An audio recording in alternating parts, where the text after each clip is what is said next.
Ok, chicos. Chat.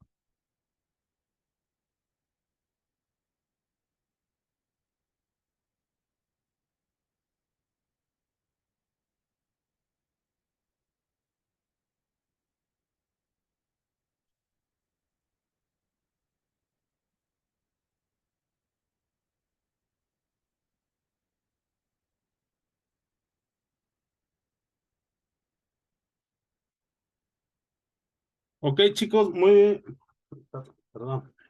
Muy buena tarde tengan todos. Vamos a iniciar con nuestra primera sesión de espacios abiertos de nuestra semana número 4.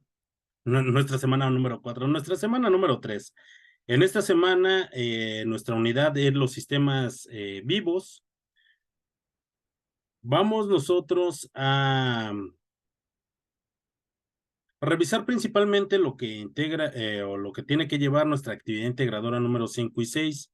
En esta semana tenemos una enorme ventaja. Nosotros no vamos a hacer videos, no vamos a hacer presentaciones, vamos a hacer simplemente documentos en Word, pero es muy importante que nosotros prestemos atención a lo que se nos está indicando en cada uno de los rubros de nuestras actividades.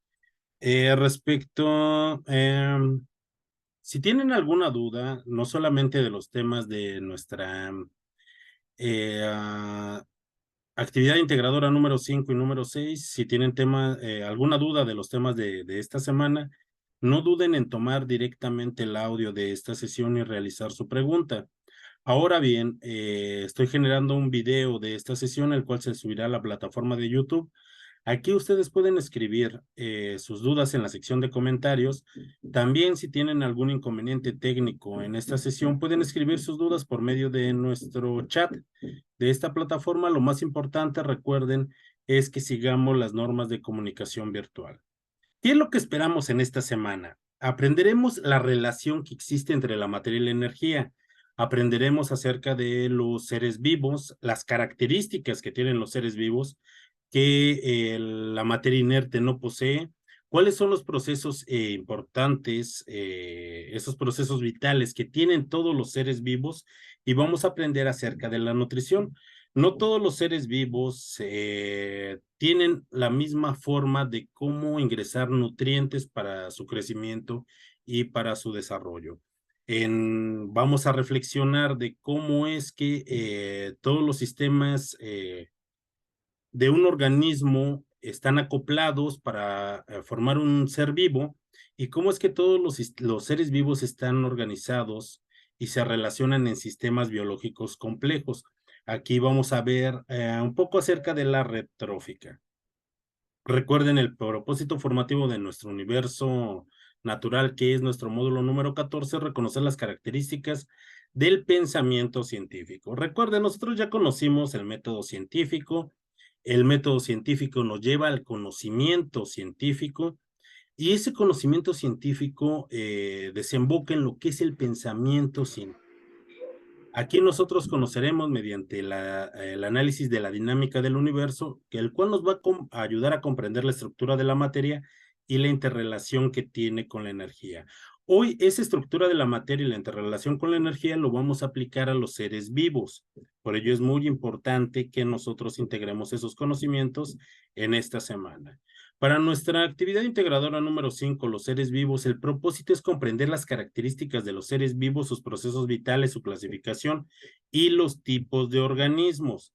Necesitamos conocer las características de los seres vivos, comprender sus procesos vitales, identificar la existencia también de organismos unicelulares. Los organismos unicelulares o esos organismos microscópicos nosotros no los podemos ver, pero tienen funciones muy importantes. Lejos de que nos provocan efectivamente enfermedades, sobre todo esos organismos patógenos, nosotros los podemos aprovechar. ¿Para qué? Para la fabricación, por ejemplo, de alimentos, para la fabricación de muchos materias primas industriales, pero sobre todo en esta semana enfocaremos esos conocimientos para conocer de algunos microorganismos unicelulares y también pluricelulares que se necesitan o que utilizamos para la producción de algunos medicamentos o bien que se utilizan en la industria farmacéutica para el bien de los seres humanos. ¿Qué vamos a entregar? En esta semana únicamente vamos a entregar documentos en Word, donde nosotros vamos a integrar los siguientes puntos. Para nuestra actividad integradora número 5, nosotros vamos a integrar una portada que contenga nuestros datos de identificación y el título de nuestro documento. Vamos a crear una tabla. En esa tabla nosotros vamos a describir con nuestras propias palabras de forma breve y precisa las 8 características de los seres vivos. Además de eso, nosotros vamos a realizar una búsqueda en internet donde nosotros vamos a buscar una imagen que sea acorde a esa característica que nosotros estamos describiendo. En las instrucciones de su actividad viene una imagen. No es necesario que ustedes utilicen forzosamente esa imagen. Ustedes pueden utilizar alguna imagen que más les guste para describir las características que ustedes van a describir. También ustedes van a describir en un párrafo de 8 o 10 renglones acerca de los procesos vitales y su relación. Van a elaborar un cuadro en el cual van a enlistar características de los organismos unicelulares y 5 características de los organismos pluricelulares. Es importante, aquí en este punto son características de organismos unicelulares y pluricelulares, no ejemplos. Aquí hay que prestar atención. También nosotros vamos a mencionar un organismo unicelular y un organismo pluricelular que se utiliza en la industria farmacéutica. Y vamos a agregar 2 ejemplos que es donde se utilice ese organismo en que tenga un uso directo en la medicina. Y finalmente nosotros, para terminar nuestra actividad, vamos a realizar una conclusión de media cuartilla, donde con nuestras propias palabras vamos a explicar acerca del conocimiento científico para el estudio de los seres vivos y sobre lo que nosotros estamos realizando en esta actividad. Cuando terminemos ese documento en Word, nosotros lo vamos a guardar con la siguiente nomenclatura.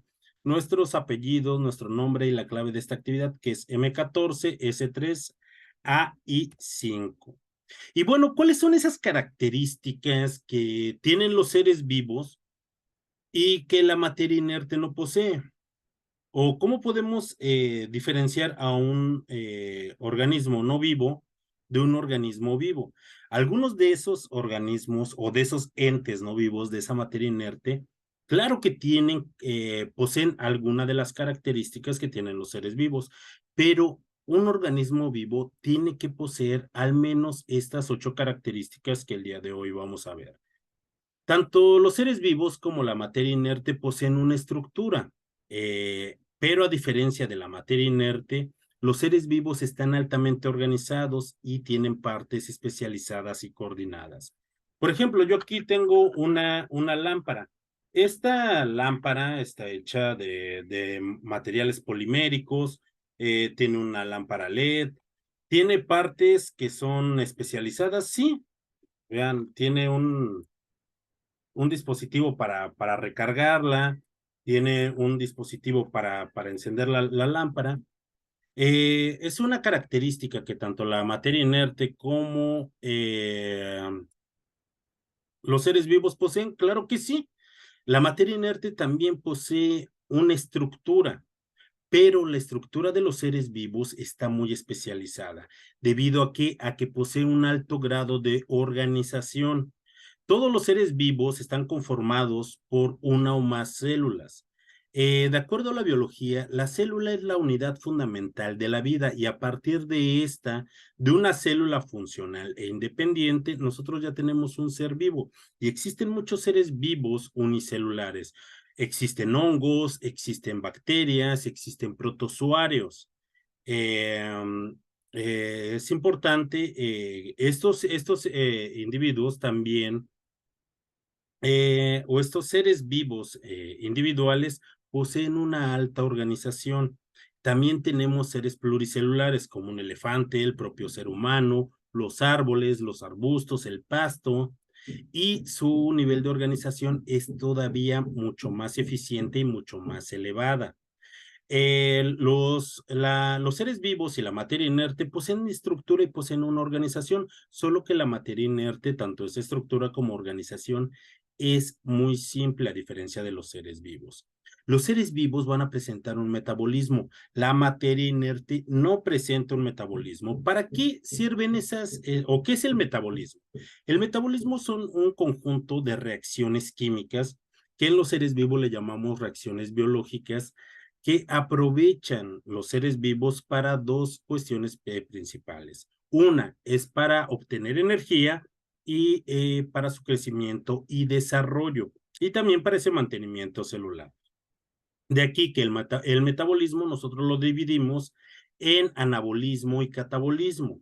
El catabolismo, aquí los seres vivos utilizan la materia para convertirla en energía. ¿Para qué utilizamos la energía? Por ejemplo, ¿yo para qué utilizo la energía? La utilizo para correr, la utilizo para ir a trabajar, para estudiar, para hacer mis quehaceres en la casa. Incluso cuando yo descanso, estoy gastando energía. No tanto como cuando hago ejercicio, pero aún así necesito energía. ¿Y para qué esa otra parte del metabolismo? ¿Para qué el anabolismo? eh, para mi crecimiento y desarrollo. Yo ya soy una persona adulta, ¿realmente sigo creciendo? No, tal vez hacia los lados, porque mi nutrición es bastante deficiente y lo vamos a analizar más adelante. Pero yo sigo teniendo un mantenimiento celular. Mi piel sigue descamando, mis uñas siguen creciendo. Si me corto, cicatrizo, mi cabello sigue creciendo. Así es que ese mantenimiento celular sigue creciendo. Claro que, por ejemplo, en un niño o un recién nacido, ese anabolismo es más intenso porque le va a permitir desarrollarse. En una planta, si yo germino una semilla, esta parte de la energía va a tomar todos esos nutrientes para poder crecer, convertirse en una planta, de aquí en un arbusto y posiblemente, o dependiendo del tipo de semilla, se pueda convertir en un árbol. Es por ello que se necesita este metabolismo. Ahora, ¿de dónde obtenemos esos nutrientes? Los vamos a ver un poco más adelante para conocer acerca de la nutrición. Esta característica, el metabolismo, la materia inerte no la posee. Esta es una característica exclusiva de los seres vivos. Los seres vivos también presentan lo que es una homeostasis. La homeostasis es la capacidad de regular nuestro ambiente interno para que esas reacciones biológicas se lleven de forma adecuada. Por ejemplo, les comentaba, o bien, ahorita que estamos en verano en nuestro país, está haciendo un calor tremendo en muchas zonas y cuando hace mucho calor, por ejemplo, ¿qué utilizamos? Utilizamos ropa más holgada, utilizamos ropa de algodón, procuramos no exponernos mucho a la luz del sol, no es importante mantenerse hidratado. ¿Para qué? Para mantener esas condiciones de mi organismo a unas condiciones en las cuales esas reacciones biológicas se lleven de forma adecuada. La temperatura de un ser humano está entre los 36,5 y los 37 grados aproximadamente. ¿Qué es lo que pasa, por ejemplo, Yadira, si mi temperatura corporal sube a los 38, a los 39 o a los 40?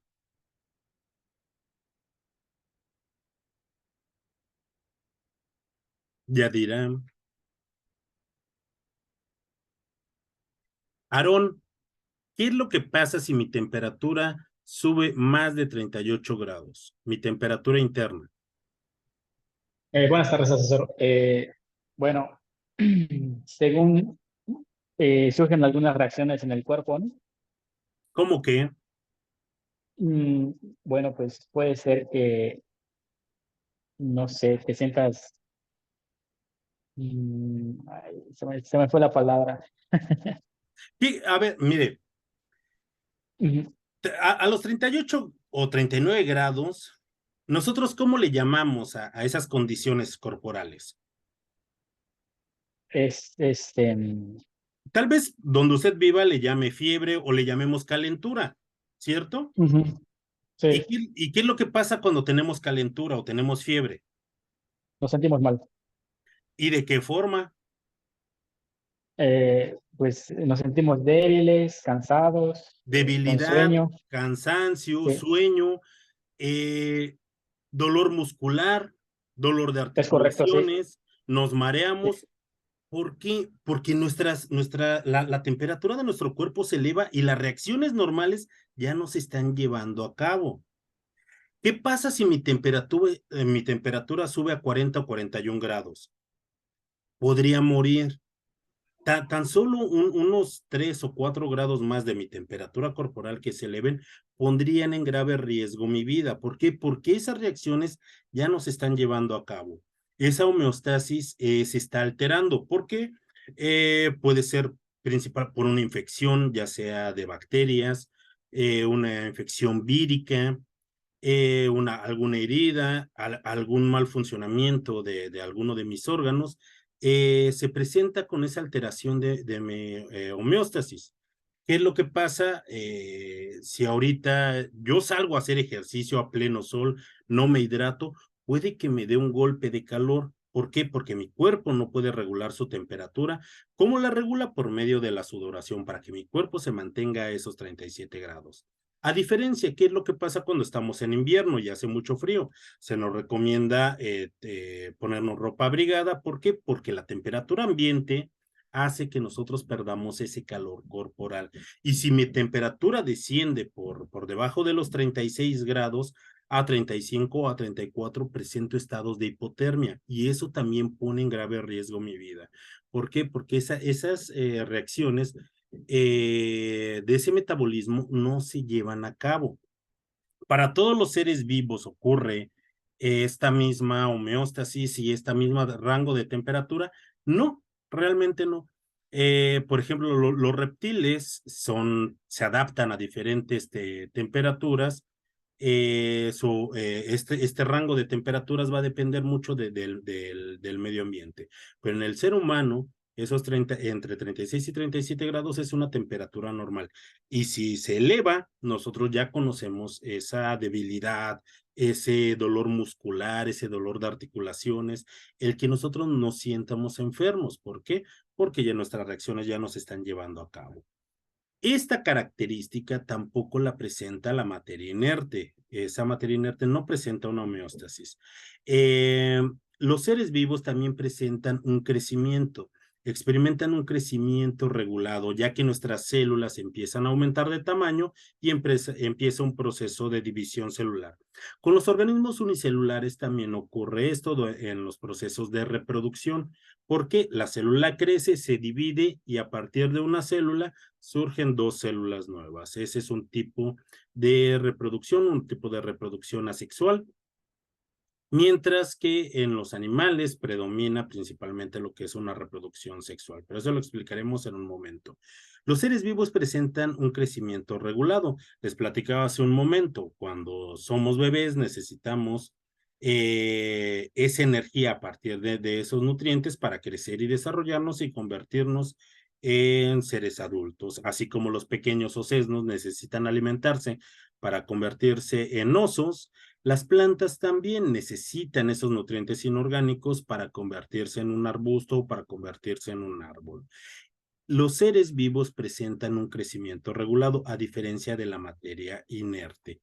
Existen algunos entes que no están vivos, materia inerte, que tenga más características, por ejemplo, que una roca, que la lámpara que les acabo de mostrar. Claro que sí. Hay seres vivos que pueden reproducirse, pero no presentan ni un metabolismo ni una homeostasis. Por ejemplo, los virus. Los virus nosotros sabemos que se reproducen, pero los virus no son seres vivos, debido a que carecen de muchas características de los seres vivos. A pesar de eso, tienen una propiedad que pueden reproducirse, pero necesitan infectar un organismo vivo para poderlo hacer. La reproducción en los seres vivos puede ser de forma sexual o puede ser de forma asexual.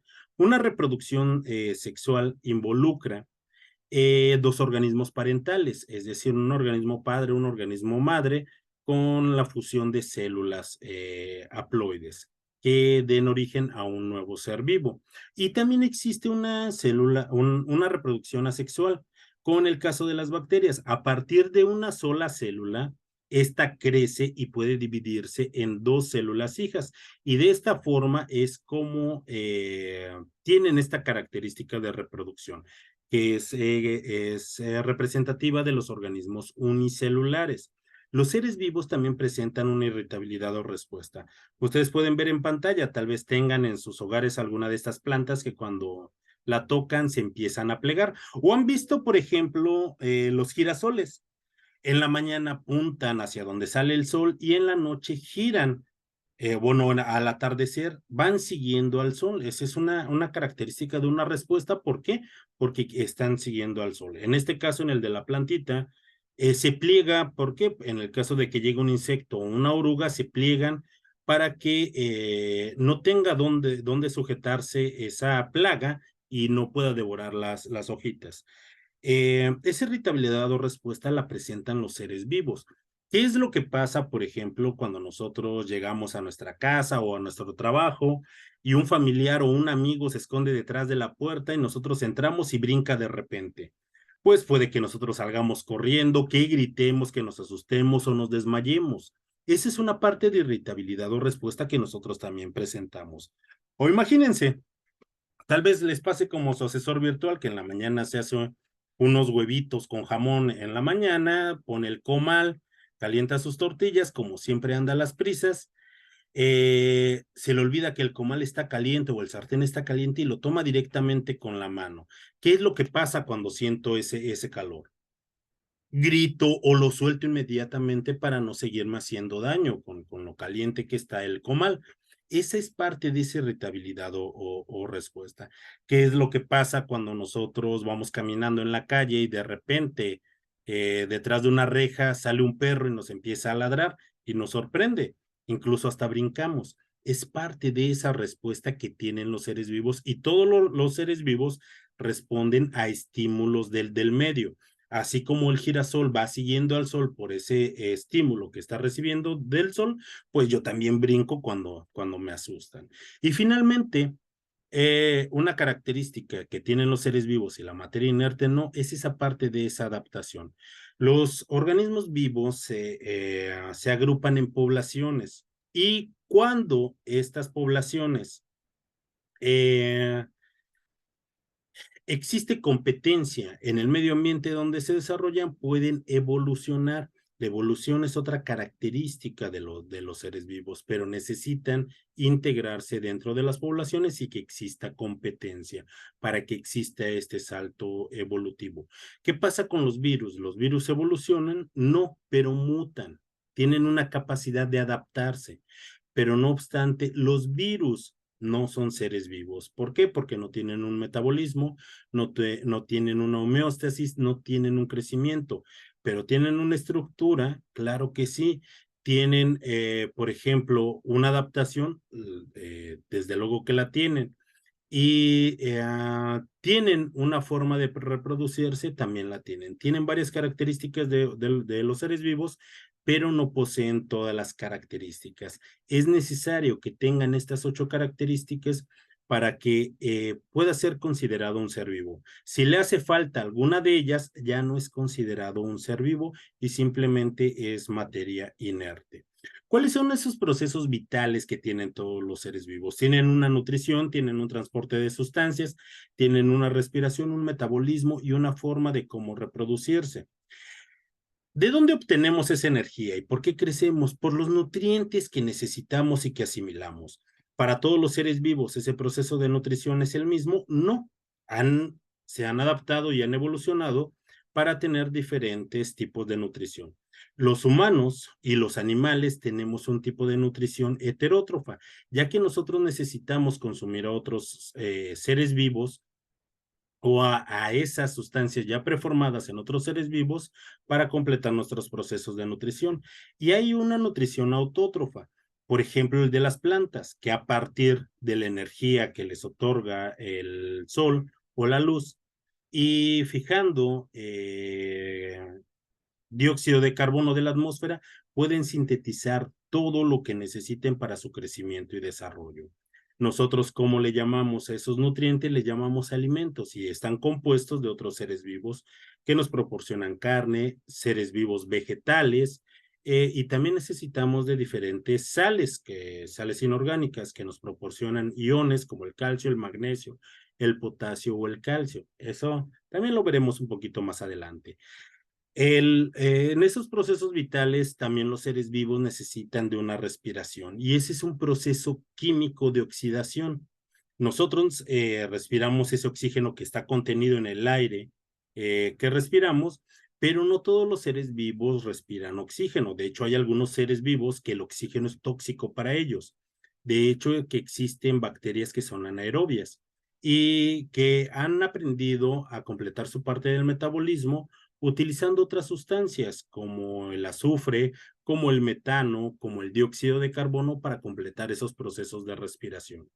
Todos los seres vivos tienen un metabolismo y ese metabolismo, recuerden, nos ayuda a crecer y a desarrollarnos y también a obtener energía. Y la energía la utilizamos para todo. Incluso cuando descansamos, nosotros estamos gastando energía. Y una de las finalidades de los seres vivos es la preservación de la especie. Por ello es que tienen una reproducción y esa reproducción puede ser asexual, donde a partir de un solo organismo podemos tener dos organismos hijos y, por ejemplo, las plantas tienen una reproducción sexual, ya que tienen en las flores, tienen estos gametos sexuales, tanto masculino como femenino, pasan por un proceso de polinización donde producen un fruto. Pero las plantas también se pueden reproducir de forma sexual. ¿Quién de ustedes en casa no ha reproducido, por ejemplo, una planta en forma de esqueje? Es decir, por ejemplo, cortamos una rama de un árbol que nos guste, la procuramos, la cuidamos y a partir de esa rama podemos nosotros tener un árbol nuevo. Y esa es una forma de reproducción asexual. Las plantas son muy versátiles a diferencia de los animales, aunque por ejemplo también existen algunos animales que se pueden reproducir de forma sexual. Por ejemplo, las estrellas de mar. Si nosotros cortamos exactamente a la mitad una estrella de mar, que es un animal, a partir de cada mitad podría surgir una estrella nueva. Pero con esto no les estoy diciendo que vayan a cercenar las estrellas de mar, pero también existen pocos animales que tienen ese tipo de reproducción, pero la gran mayoría, la forma de reproducción es una forma de reproducción sexual. Dentro de esas características de los seres vivos, todos los seres vivos están conformados de los siguientes elementos, principalmente lo que es carbono, hidrógeno, oxígeno, nitrógeno, azufre y fósforo. Eso es lo que conforma principalmente a los seres vivos. Cuando estos elementos reaccionan entre ellos, forman lo que son biomoléculas. Las principales biomoléculas son los ácidos nucleicos, las proteínas, los carbohidratos y las grasas. Estos conforman a los seres vivos y tienen funciones muy importantes. El nivel de organización dentro de los seres vivos es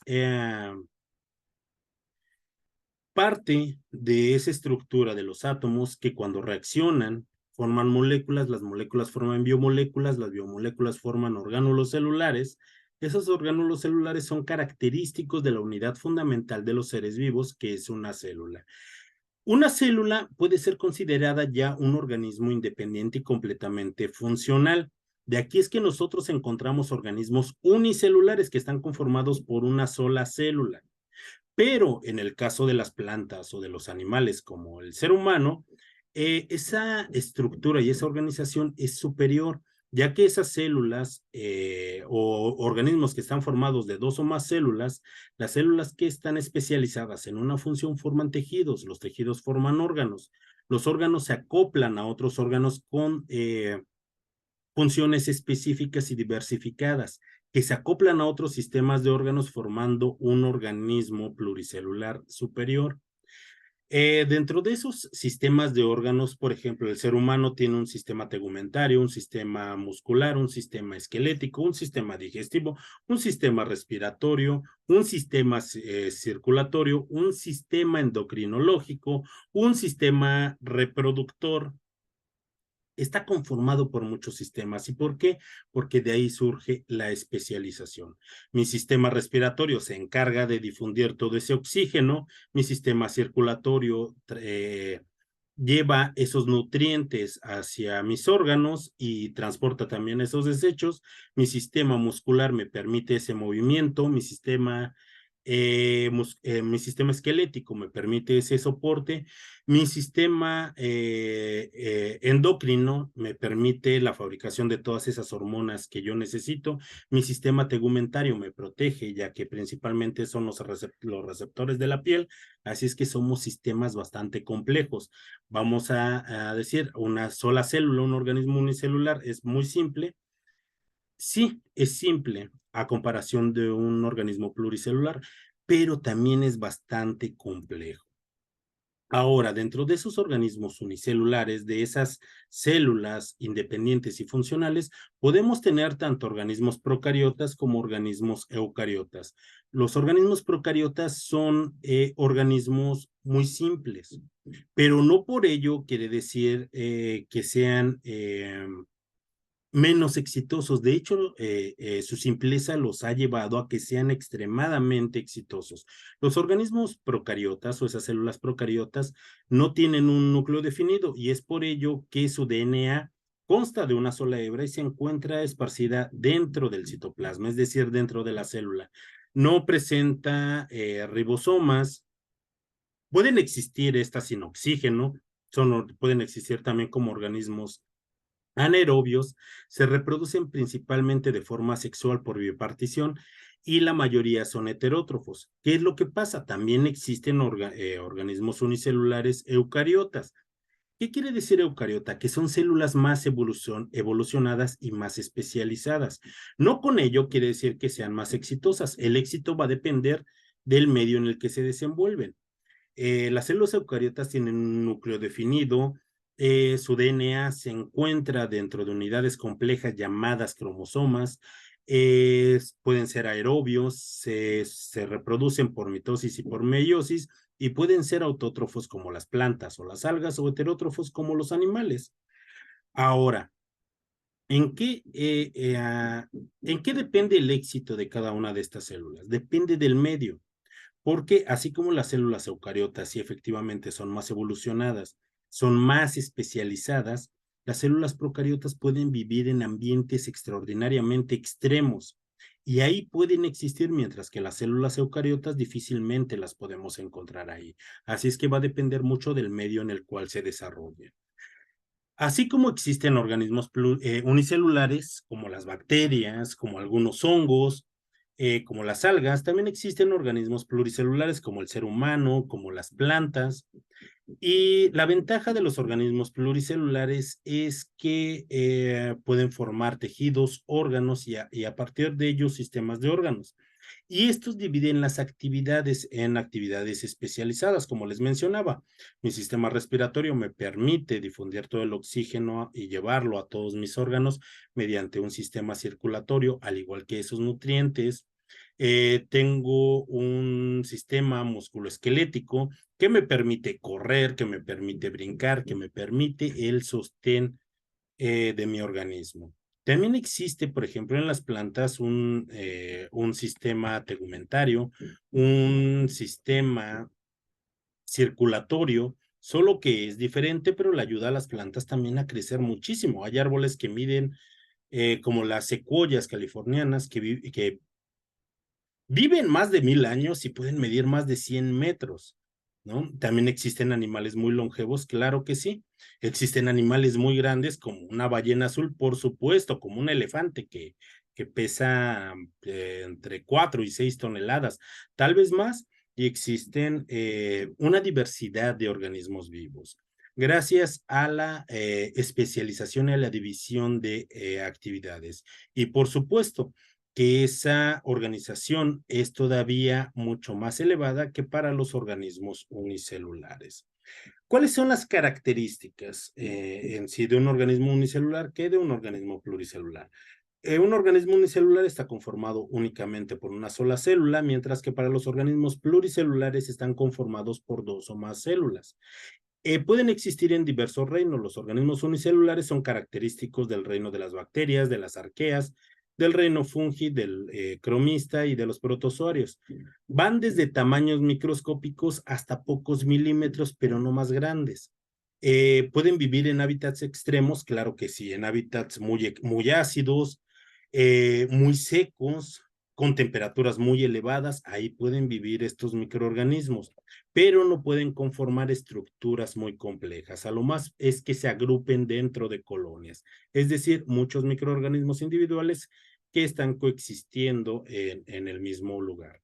Los organismos pluricelulares están conformados por dos o más células. Características, todos los animales y todas las plantas que nosotros conocemos son pluricelulares. También existen hongos que son pluricelulares, aunque también hay hongos unicelulares. Pueden ser tanto microscópicos como macroscópicos. Generalmente están ausentes dentro de hábitats extremos, pero tal vez hayan escuchado ustedes a los osos de agua. Son unos animales microscópicos que de verdad pueden vivir en ambientes muy extremos gracias a esa simpleza, podríamos decirlo de esa forma, que lo ha llevado a un éxito de poderse reproducir en muchos ambientes muy extremos. Los seres vivos pluricelulares tienen una alta especialización celular porque pueden formar tejidos, órganos, y estos órganos se pueden acoplar en sistemas de órganos. Una parte muy importante de esta actividad, y de verdad, no confundamos lo que es a los microorganismos unicelulares con pluricelulares. En sus actividades veo que están confundiendo a muchos hongos Penicillium y Saccharomyces como organismos pluricelulares, y no, todos estos son organismos unicelulares.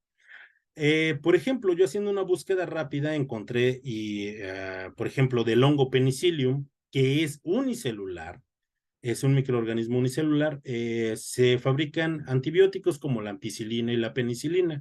De hongos como Streptomyces se pueden producir algunos otros antibióticos como la tetraciclina, la eritrociclina o el cloranfenicol. Y busqué, les puse la imagen de un cangrejo herradura o un cangrejo de casco, que también se le conoce en algunos lugares.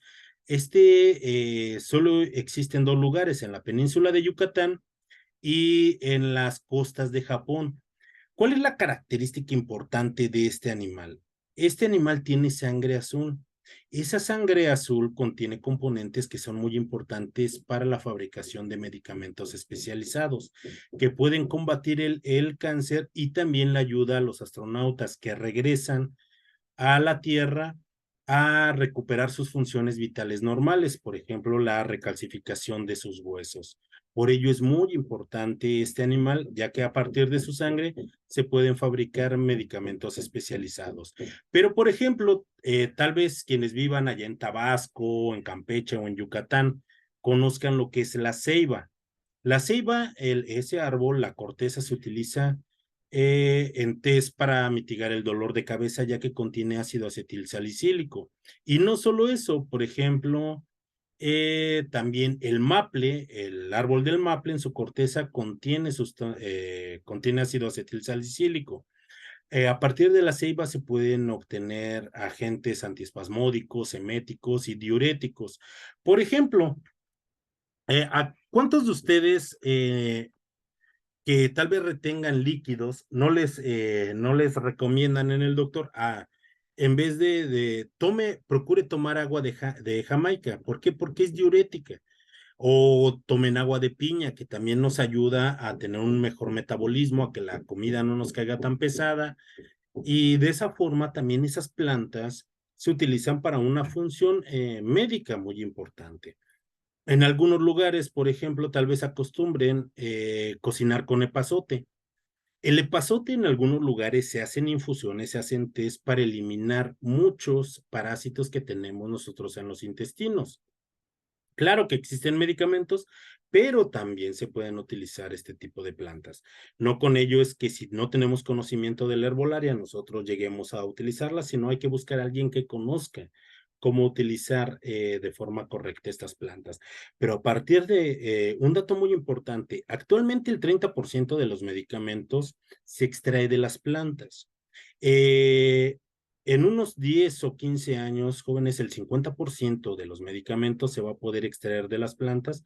¿Por qué? Porque cada vez las estamos estudiando más. Obtenemos a partir de microorganismos. Adelante, María del Carmen, claro que sí. Yo busqué lo de los organismos unicelular y pluricelular y ahí en la información decía que el organismo pluricelular sí era de la penicillium, pero traía otro nombre y para la ampicilina y la penicilina, pero ahí me salía. O sea, en lo que yo busqué, y de hecho es de Redalic, y ahí decía que era un organismo pluricelular. Ok, no, les confirmo. Penicillium es un hongo, pero es un hongo unicelular. ¿Existen hongos pluricelulares? Por supuesto que sí, y los utilizamos como alimentos. Por ejemplo, lo que es ustedes seguramente han consumido los champiñones o el hongo zeta, los hongos portobelo, pertenecen al mismo reino, solo que estos son pluricelulares y algo que también nos debe de quedar claro es que no son plantas. Pero Penicillium es un hongo microscópico, unicelular. Ese dato, vuélvanlo a confirmar, pero Penicillium es unicelular. Pasa lo mismo con Saccharomyces. Saccharomyces cerevisiae también es un hongo levaduriforme. Verifiquen bien las fuentes de información, pero este tipo de hongos es unicelular, no es pluricelular. Que, por ejemplo, Penicillium necesite infectar o tener un crecimiento generalmente en otro tipo de organismo, principalmente en cítricos, como, por ejemplo, en casa, algunas veces hemos visto que se ha enmohecido, por ejemplo, un limón o una naranja, y vemos que tiene un crecimiento blanco, circular. Generalmente ese es por hongopenicillium, eh, pero necesita infectar un organismo pluricelular para poder producir este tipo de antibióticos. Tal vez esa sea la referencia a la que Sí, ustedes sí, se lleva, encuentren. lleva otro nombrecito. Y Sí, de hecho ahí dice ajá. que es también para el tratamiento de las personas de cáncer. Son anticancerígenas. Ahí decía también en Redalic.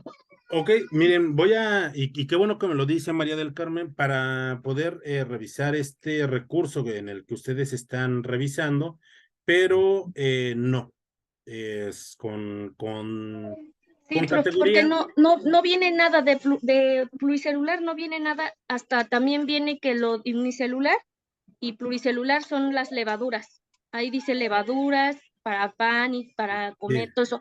Así dicen, pero ninguno, porque yo estuve investigando y investigando, y ujú, ninguno dice así como que pluricelular, nada, o sea, no dice nada. De ok, unicelular dicen muchísimas. ok. Unicelular, por ejemplo, encontramos como penicillium, o ahorita usted mencionó la levadura de PAM, ese es principalmente Saccharomyces cerevisiae, y es unicelular. No es pluricelular. Voy a checar bien esos recursos a los que ustedes están llegando, pero no tiene que existir esta confusión. Por ejemplo, esas Saccharomyces. Seguramente usted la ha utilizado y qué bueno que tomó la palabra. Esa levadura que viene en pellets o que usted compra en el súper para hacer pan, ese Saccharomyces. Usted va a decir, pero es que son pequeñas bolitas. Cada una de esas bolitas tiene cientos de miles de hongos que cuando tocan el agua se hidratan y en la masa empiezan a crecer y forman ese volumen en el pan. Pero son organismos unicelulares. De todas maneras, voy a checar esos recursos, pero categóricamente, Penicillium, Saccharomyces son unicelulares, son hongos unicelulares, porque veo mucho en pluricelulares, claro que hay, pero debemos a ver, a ver, quién me escribió aquí que no hay? Claro que los hay. ¿Dónde está mi chat? Aquí está. Yadira,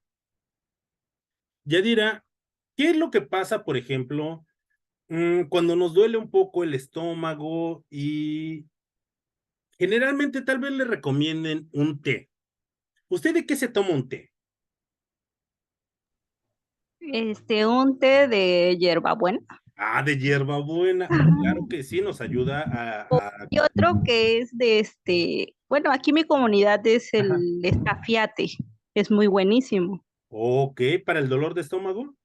Ajá, Ok, pero... incluso para sacar gases del estómago. Ah, ok, qué bueno. ¿Y no conocen la manzanilla? Que también ayuda. Sí, también. ¿Y qué es lo que pasa cuando estamos muy ansiosos y no podemos dormir? ¿Usted toma un té? Sí, claro. ¿Cuál? Pues mezclo la manzanilla con el... Por ejemplo, puede utilizarlo con té de azares, ¿cierto? Ajá, sí, incluso es para relajar el cuerpo, más que nada. Por supuesto. ¿Y no tiene una función positiva para lo que yo utilizo? ¿Y esas no son plantas? ¿Y no tienen Sí, una función médica? Entonces no me digan que no existe. ok, es que yo lo confundí entonces, es que No, en mi actividad puse dos que eran unicelulares. así es.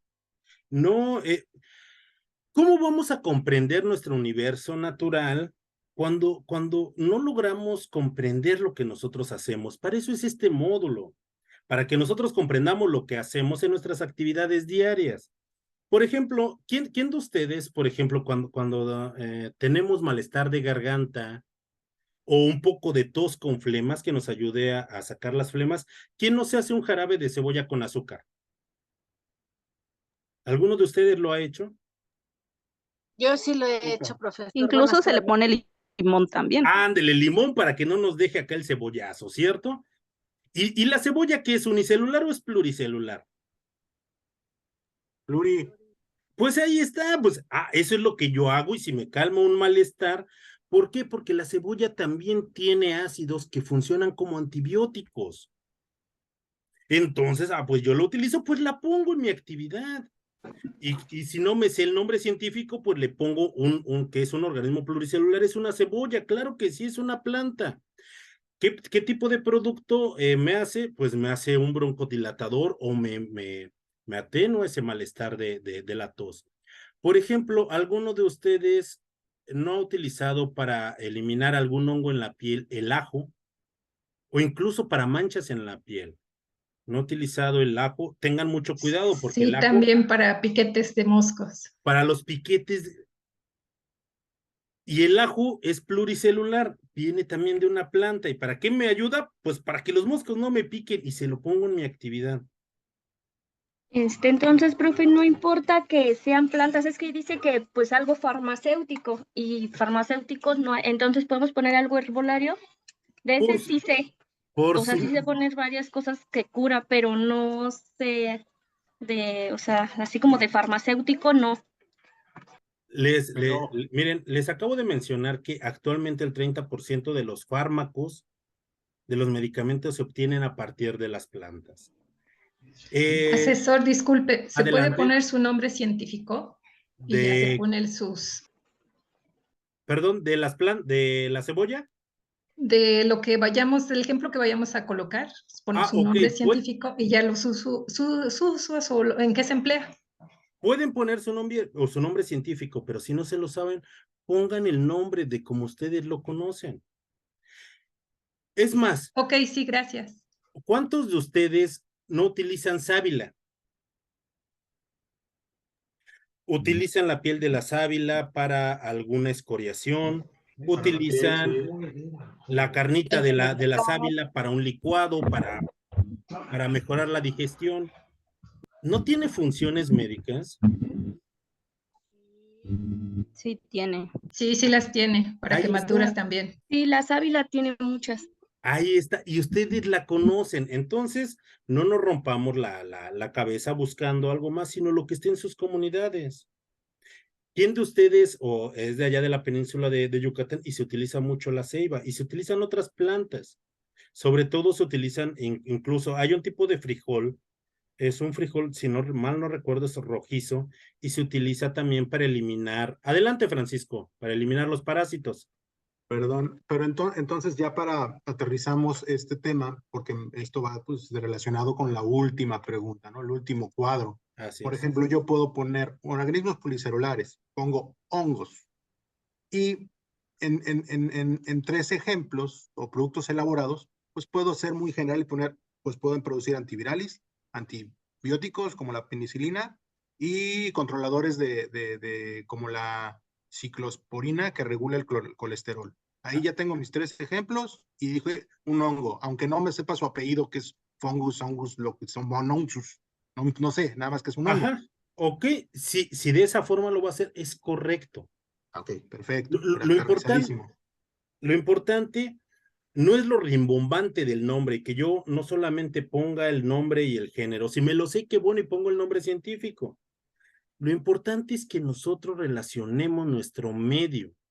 Les vuelvo a repetir, ¿cuál es nuestro universo? Nuestro universo es nuestro hogar, nuestro universo es nuestro pueblo, nuestra comunidad.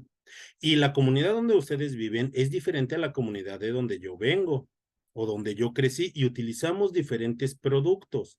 Hay algunos donde sí solamente se utilizan medicamentos de farmacia, pero hay otros donde utilicemos remedios herbolarios. Les voy a decir, desde hace 20 años el Instituto Mexicano del Seguro Social está recuperando todo ese conocimiento herbolario para hacer unas guías de su utilización. Claro, el utilizar mal las plantas también nos puede llevar a serios daños. Es por ello que debemos nosotros de recurrir a quienes tengan ese conocimiento de generaciones en generaciones con el uso de esto. Pero si nosotros utilizamos plantas, yo sé que las plantas son pluricelulares y así que si yo me tomo un agua de Jamaica, sé que va a tener un efecto diurético, eso es positivo. ¿Puedo yo comprar un diurético en la farmacia? Claro que sí, pero puedo utilizar la flor de la Jamaica. Además de que me hago una rica agua, va a tener un efecto positivo en mi organismo. Así como si yo me tomo un té de manzanilla, además de dormir a gusto, también me va a mitigar mucho ese dolor de estómago posiblemente. Así es que recurramos a lo que nosotros conocemos y tenemos que utilizar ese conocimiento para entender lo que nosotros hacemos y lo que nos rodea. ¿Quedamos claros respecto de este punto? Sí, gracias. Bueno, Sí, asesor, gracias. así es que no digan, no encuentro ningún organismo pluricelular. Claro que los hay. Sí, ya quedó. Claro. Y me gustaría aprender de sus comunidades qué es lo que ustedes utilizan para algún tipo de padecimiento. Y esto es lo que nos lleva, ¿cómo fue que nos lleva ese conocimiento científico? Yo sé por experimentación aplicando el método científico que, me duele un poco el estómago y si me tomo un té de manzanilla, un té de hierbabuena, me va a calmar ese dolor. Eso es mediante esa experimentación. Imaginen que alguien me pregunta, oye, me duele el estómago, ¿qué hago? Pues tómate un té de hierbabuena. Se lo toma y a esa persona no le funciona, él no va a creer debido a la experimentación que él está teniendo. Pero si yo lo hago y lo hago continuamente, es porque ya estoy aprendiendo de esos efectos.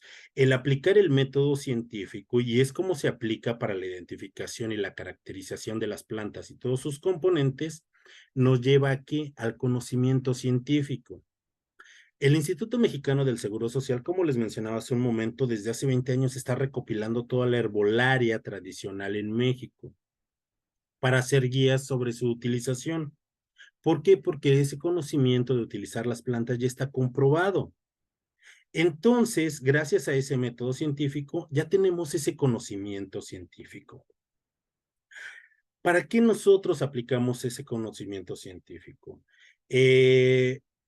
Para seguir estudiando, para aumentar nuestro conocimiento, para establecer, para desarrollar tecnología, para desarrollar procedimientos.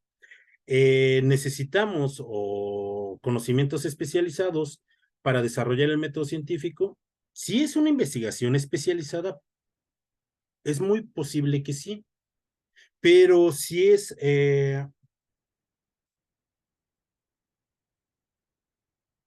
pero si es, por ejemplo, ¿me escuchan? Sí, asesor. Ah, Sí. ok. Pero, por Sí, ejemplo, se escucha. Fuerte, claro. por ejemplo, si nosotros aplicamos ese conocimiento para las cosas que nos rodean, nosotros podemos entender completamente nuestro medio. Y a partir de ese conocimiento científico, nosotros desarrollamos un pensamiento científico, que es lo principal que nosotros buscamos en esta actividad. Y jóvenes, profundizamos un poco sobre los temas de nuestra actividad número 5. Los invito al viernes para que veamos esa parte de nuestra actividad número 6. ¿Está bien? Sí, asesor. Una pregunta, disculpe. Adelante. Claro que sí. ¿Las imágenes quiere que tengan referencia o nada más le ponemos de dónde las sacamos, como en mi caso de Bing? Mire, es que si usted utiliza Bing, la lleva a un portal. Ponga la liga de ese portal donde usted la está descargando y con eso será suficiente. No hay mayor. Pero Muchas gracias. Si ustedes se basan en otro tipo de información, sí colóquenla dentro de sus referencias. ¿Alguien más? Gracias, asesor. Bueno, que tengan una muy bonita tarde. Nos vemos el día viernes a la misma hora.